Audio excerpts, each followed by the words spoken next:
तो current affairs के अगले टॉपिक के अंतर्गत हम लोग पढ़ने जा रहे हैं वैश्विक बहुआयामी गरीबी सूचकांक global multi dimensional poverty index 2023। ये आ चुका है आपका, ये लॉन्च किया गया है global multi dimensional poverty index 2023। वैसे है तो गरीबी सूचकांक, इसलिए इस सूचकांक के बारे में आज के सेशन में आप मेरे साथ अच्छे से पढ़ेंगे। तो आप लोग हेडिंग डाल लीजिए इसको, वैश्विक बहुआयामी गरीबी सूचकांक 2023। मोस्ट इंपॉर्टेंट डेटा होता है जब कभी भी आप सामाजिक न्याय और जो है कभी भी कोई ऐसे तथ्य के साथ बात करते हैं तो ये इंडेक्स आपका एक सपोर्ट करता है मेंस आंसर राइटिंग में। ठीक है, तो देखिए ये जारी किया जाता है, आपकी एक संस्था है संयुक्त राष्ट्र विकास कार्यक्रम UNDP के बारे में आप सभी जानते हैं। मानव विकास सूचकांक भी उसी के द्वारा जारी किया जाता है। और संयुक्त राष्ट्र विकास कार्यक्रम जो आपका UNDP है, यूनाइटेड नेशन डेवलपमेंट प्रोग्राम, और ऑक्सफोर्ड गरीबी और मानव विकास पहल, इसको बोलते हैं OPSDHI, दो संस्थाएं हैं, ये मिलकर के जारी करती हैं। ठीक है, पहला है आपका UNDP, ठीक है, प्लस दूसरी संस्था है ऑक्सफोर्ड गरीबी एवं मानव विकास पहल। आप हिंदी में लिख लीजिएगा इस बात को, इसको मैं शॉर्टकट में लिख देता हूं OPHI। इन दोनों के द्वारा ये जारी किया जाता है, जारी करने वाली संस्था ये है। अभी जो ये वाला 2023 का आया है वैश्विक बहुआयामी गरीबी सूचकांक, ये 11 जुलाई 2023 को आपका जारी किया गया है। कब किया गया है? 11 जुलाई 2023 को। जारी करने वाली संस्था मैंने आपको बता दी।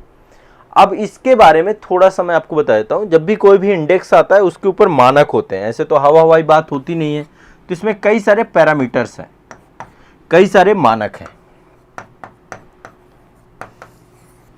कई सारे मानक हैं। मैं मानकों की लिस्ट यहां पे बनाता हूं। पहला तो स्वास्थ्य है, स्वास्थ्य है, ठीक है, हेल्थ। दूसरा मानक है आपका शिक्षा, एजुकेशन। और तीसरा है आपका जीवन स्तर। जीवन स्तर में कई बातें आ जाती हैं। देखो स्वास्थ्य में भी दो बातें आती हैं, दो चीजें स्वास्थ्य में इन्होंने रखी हैं। एक तो न्यूट्रिशन, पोषण, खा सब रहे पर पोषित नहीं, पोषण पहला। दूसरा बाल मृत्यु दर, बाल मृत्यु दर, बाल मृत्यु दर। ये तो दो चीजें, दो पैरामीटर आपके इसमें है। इस शिक्षा में भी दो चीजें हैं, कितने लोग स्कूल जा रहे हैं लेकिन कितने साल स्कूल जा रहे हैं, दोनों चीजें हैं। कितने लोग स्कूल जा रहे हैं और कितने साल स्कूल जा रहे हैं, दोनों चीजों को जोड़ करके एजुकेशन का डेटा निकाला जाता है। और जीवन स्तर में काफी चीजें हैं, मतलब आप सोचिए जीवन स्तर काफी बड़ी चीज होती है। जीवन स्तर में जैसे कि पेयजल, यह आपके जीवन स्तर को दिखाता है, आपको स्वच्छ पेयजल की उपलब्धता है कि नहीं है। स्वच्छता, स्वच्छता भी जीवन स्तर को दिखाता है, सैनिटेशन होना चाहिए। बिजली, बिजली भी आपका जो है जीवन स्तर को दिखाता है कि आप बिजली की उपलब्धता हो, पेयजल की उपलब्धता हो, स्वच्छता की उपलब्धता हो। खाना बनाने का ईंधन, कुकिंग फ्यूल जो आपका है, वो भी आपका जीवन स्तर को दिखाता है। तो जीवन स्तर में कई सारी चीजें आती हैं आपकी। मैं एक बार सारी चीजें, मतलब 3-4 पॉइंट तो रखते हैं कि खाना आप अभी भी पुराने ट्रेडिशनल जो तरीका है, तो खाना बनाने का ईंधन क्या है, स्वच्छता है, पेयजल है, बिजली है, प्रति व्यक्ति आय है, ये सब जोड़ दिया जाता है। ये तो पर्टिकुलर मैटर मानक हैं आपके, किसके, जो मल्टी डायमेंशनल पॉवर्टी इंडेक्स है। ठीक है, अब यहां पे सोचिए ये इंडेक्स क्या करता है, पूरे विश्व भर में जितने भी देश हैं 100 से अधिक विकासशील देशों में तीव्र बहुआयामी गरीबी को मापता है। जो डेवलपिंग नेशन है उनकी बहुआयामी, बहुआयामी मतलब ये सारे जो आयाम मैंने आपको दिए हैं, इन सब में लोगों की स्थिति क्या है, इस सबको नापता है। ठीक है, समझ रहे हैं सभी लोग? पहले इसको पढ़िए सभी लोग, इस क्लास को करिए।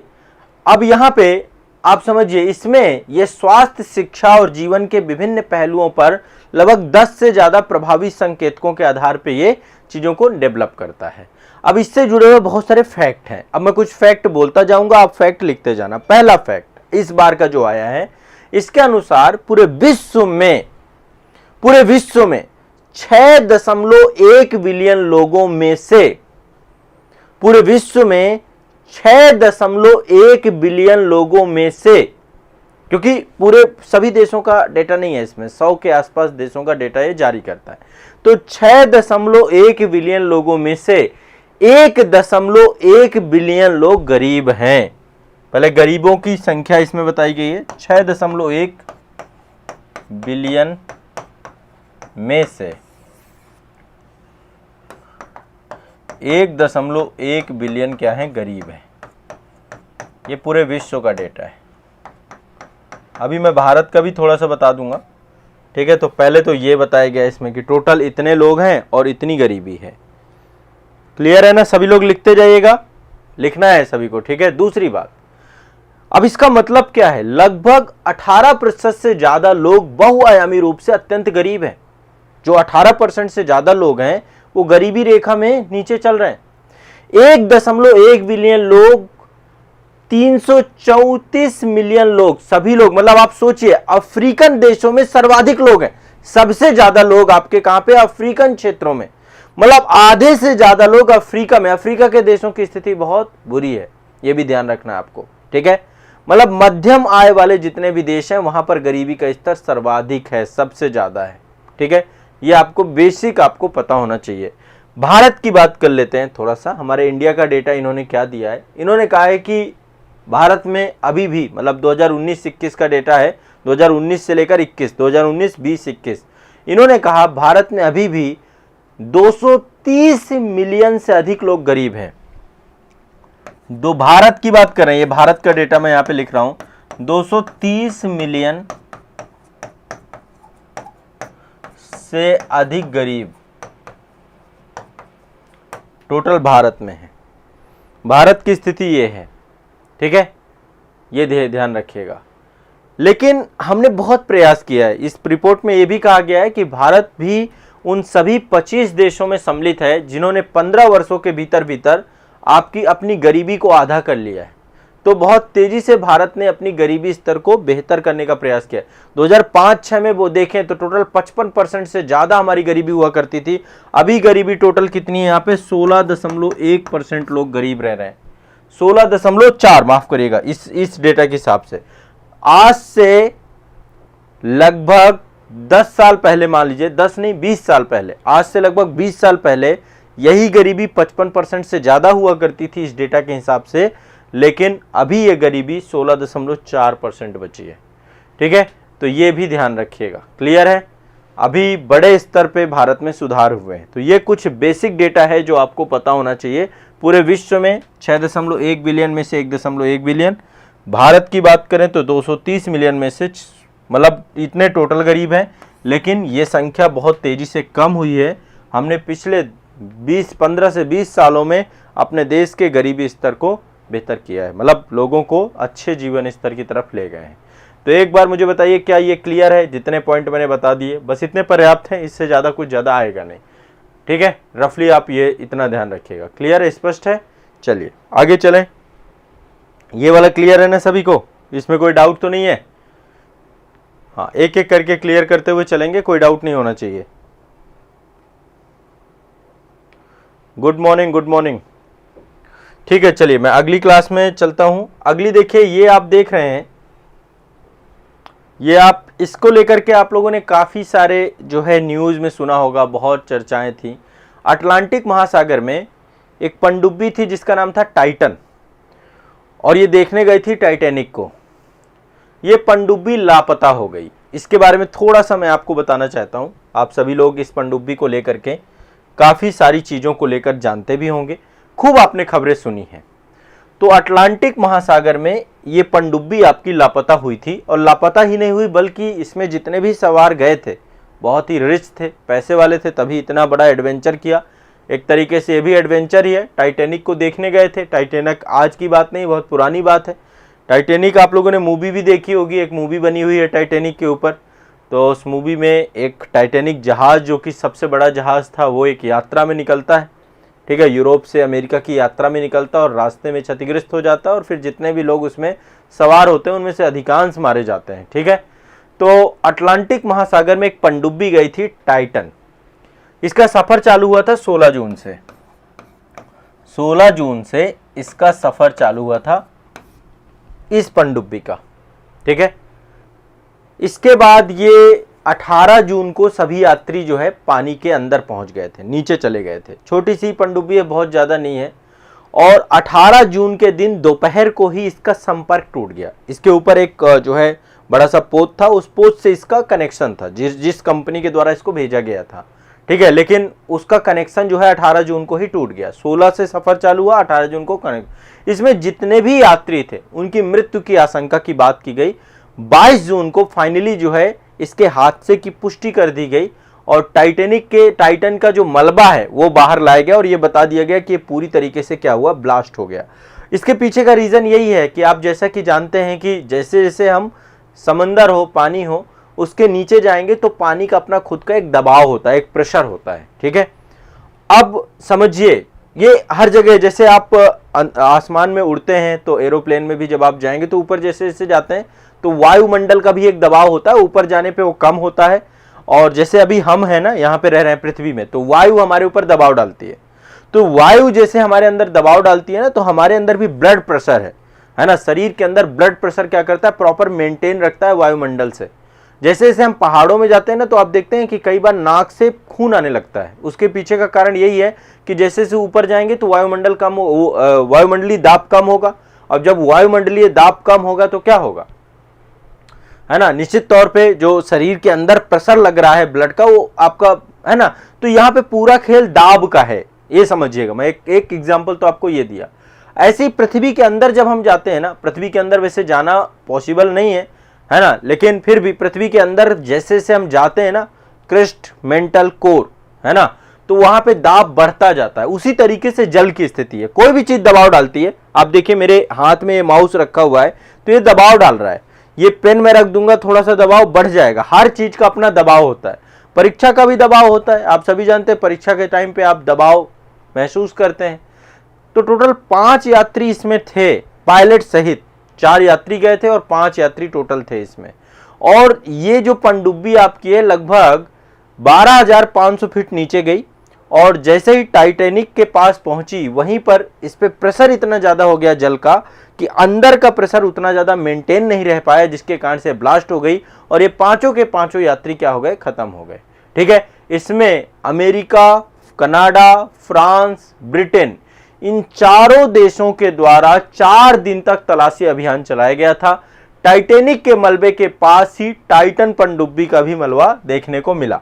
तो ये ओशन गेट के द्वारा बनाई गई थी, कंपनी है ओशन गेट, टाइटन पनडुब्बी।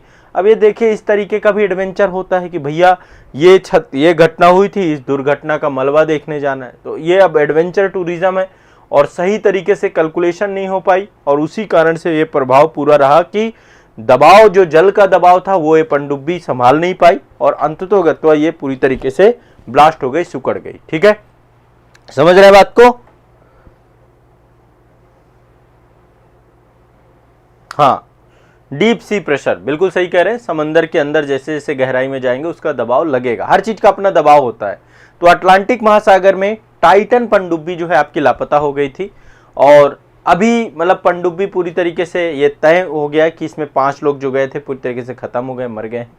और 4 दिन तक तलाशी अभियान चला था इसका। 22 जून 2023 को, 16 जून से सफर चालू हुआ, 18 जून को संपर्क टूट गया और 22 जून को तय हो गया कि जितने भी लोग गए थे सारे के सारे खत्म हो गए। तो सोचिए अंदर का माहौल कितना खतरनाक रहा होगा।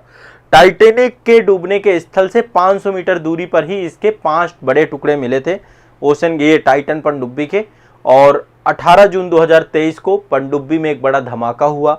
धमाके के बाद से अमेरिका, कनाडा, फ्रांस और ब्रिटेन के जांचकर्ता मिलकर के इस पे काम कर रहे हैं, ठीक है। इसका रीजन सही ढूंढने की बात कर रहे हैं। अब यहाँ पे थोड़ा सा मैं आपको बता देता हूँ भैया गया कौन कौन था। ये अमीरों के शौक हैं, हम सबके लिए तो नहीं है, लेकिन फिर भी जान लेते हैं कौन कौन गए थे।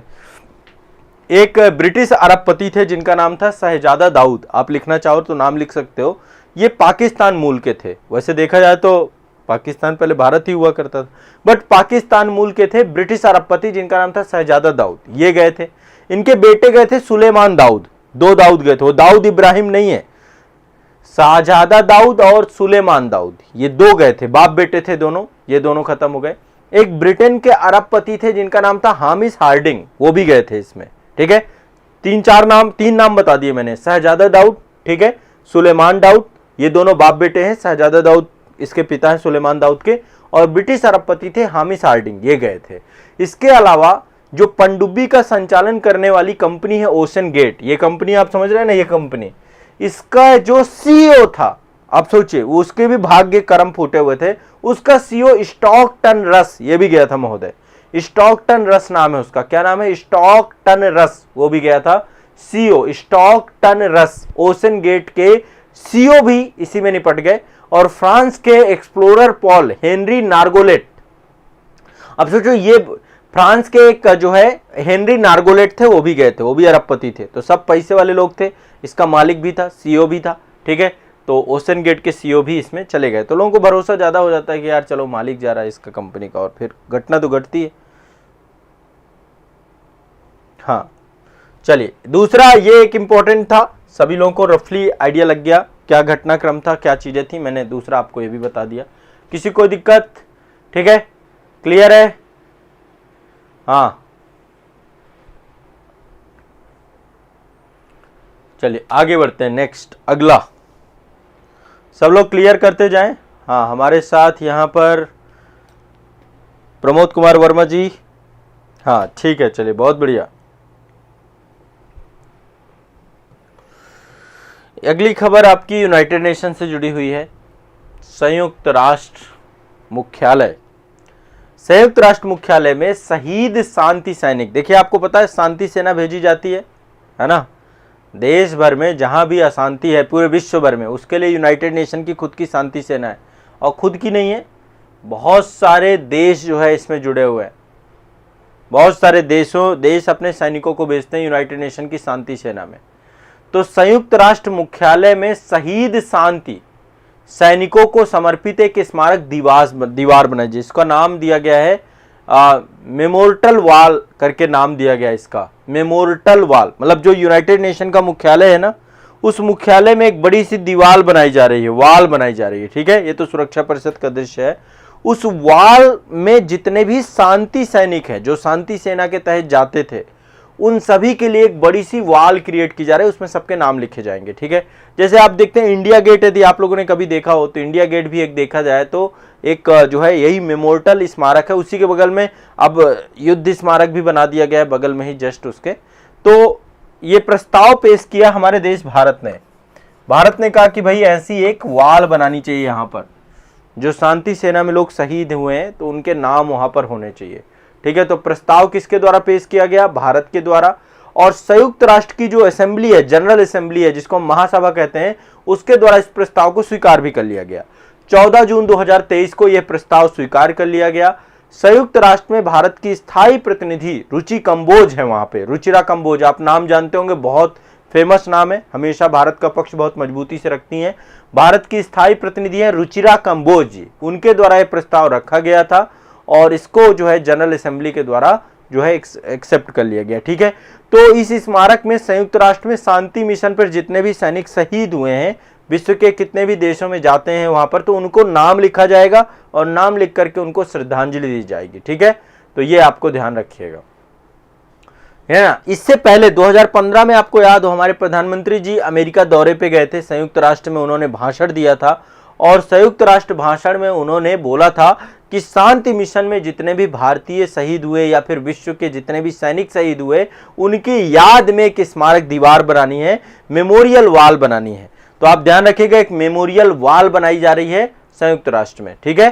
क्लियर है सभी को, ठीक। और इसके लिए जो है ये शांति मिशन जो है आपका इसी के लिए, इसी के तहत काम किया जा रहा है, ठीक है। ये वाला भी क्लियर है सभी को। चलिए आगे चलते हैं, नेक्स्ट अगली खबर है पे आते हैं। अगला एक सूचकांक है आप सभी का, ग्लोबल स्टार्टअप इकोसिस्टम रिपोर्ट 2023। सूचकांक भी है, इंडेक्स भी है या रिपोर्ट भी है, जो भी आप कहें, ग्लोबल स्टार्टअप इकोसिस्टम रिपोर्ट 2023। हाँ, शहीदों के नाम पे ही ये रहेगी जो शांति सेना में रहे हैं। Global startup ecosystem report 2023। कोई दिक्कत है किसी को? कोई दिक्कत नहीं है। ये जून 2023 में आपका जारी किया गया था और स्टार्टअप ब्लिंक के द्वारा जारी किया गया। एक कंपनी आपकी स्टार्टअप ब्लिंक एक कंपनी है, उसके द्वारा ये जारी किया गया, ये ध्यान रखिएगा।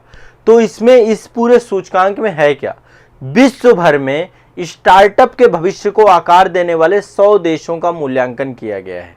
ठीक है, ध्यान रखिएगा। अब इसमें टॉप 5 कंट्री कौन है इस इंडेक्स के अंतर्गत, 5 देश कौन से हैं। नंबर 1 पे आपको पता है अभी अमेरिका ही रहने वाला है, अमेरिका में स्टार्टअप की बाढ़ रहती है ना। तो अमेरिका नंबर 1 में है इस सूचकांक के तहत, यूके दूसरे नंबर पे है, तीसरे नंबर पे इजराइल है, इजराइल। ठीक है, ये स्टार्टअप टॉप 3 स्टार्टअप कंट्री हैं। स्टार्टअप समझ रहे हैं ना, स्व उद्यमिता, है ना, स्व उद्यमिता के माध्यम से करने वाले देशों में से ये है। अब आप सभी के दिमाग में एक बात कौन रही होगी कि भैया सब तो ठीक है, भारत का क्या नंबर है, तो भारत 21वें नंबर पे है, भारत है 21 नंबर पे। ठीक है, भारत है 21 नंबर पे। इसमें एक रिपोर्ट और जारी की गई कि शीर्ष शहर कौन कौन से हैं, तो शीर्ष शहरों में भारत में बेंगलुरु, दिल्ली, मुंबई, यहाँ पर सबसे ज़्यादा स्टार्टअप हो रहे हैं, बेंगलुरु में, दिल्ली में, मुंबई में। ठीक है, तो टॉप मतलब 3 भारत के राज्य यही हैं। बाकी आप ये याद रखिएगा टॉप 3 में ये हैं, और क्लियर है। और यदि टॉप शीर्ष शहरों की बात करें, नंबर 1 में सैन फ्रांसिस्को है। ठीक है, सैन फ्रांसिस्को आपका यूएसए का है, न्यूयॉर्क है, न्यूयॉर्क यूएसए में है, और लंदन तीसरे नंबर पे लंदन आता है। बेंगलुरु 8वें नंबर पे है, दिल्ली 13वें नंबर पे है, और मुंबई भी आपका जो है